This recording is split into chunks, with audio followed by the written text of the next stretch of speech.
পবিত্র আশুরা উপলক্ষে রাজধানীতে তাজিয়া মিছিল বের করেছে শিয়া সম্প্রদায়ের ধর্মপ্রাণ মুসল্লিরা।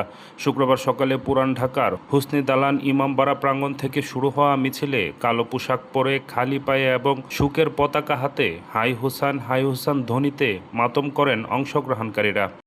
আজকে আমরা এই মাতমের মাধ্যমে, এই আজাদারির মাধ্যমে আমরা প্রচার করতে চাই যে আমরা ইয়াজিদের পক্ষে নাই। এখানে কোনো জাতির ভেদাভেদ নাই, এখানে ধর্মের ভেদাভেদ নাই, এখানে সবাই মানুষ হিসাবে ইমাম হুসাইনের শোক পালন করছি।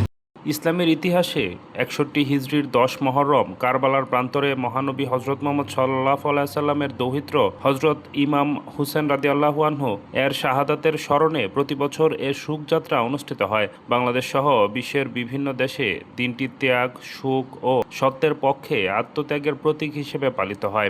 সবাই রাস্তায় নেমে প্রতিবাদ করছে সেই ইজিদ বাহিনীর বিরুদ্ধে। হুসাইন জিন্দাবাদ। ইসলামের যে শিক্ষাটা আছে সেই শিক্ষাটা যাতে সমাজে আমরা প্রতিফলন ঘটাতে পারি, তবেই আমাদের সমাজে শান্তি শৃঙ্খলা ফিরে আসবে। সকাল 10টার কিছু পরে হুসনি দালান থেকে তাজিয়া মিছিলটি বের হয়ে পুরান ঢাকার বিভিন্ন সড়ক প্রদক্ষিণ করে আজিমপুর, নিউ মার্কেট হয়ে ধানমন্ডির প্রতীকী কারবালা প্রাঙ্গণের উদ্দেশ্যে যাত্রা করে। সকাল থেকে পুরান ঢাকা ও আশপাশের বিভিন্ন এলাকা থেকে নারী, পুরুষ ও শিশু সহ নানা বয়সী মানুষ মিছিলে অংশ নেয়।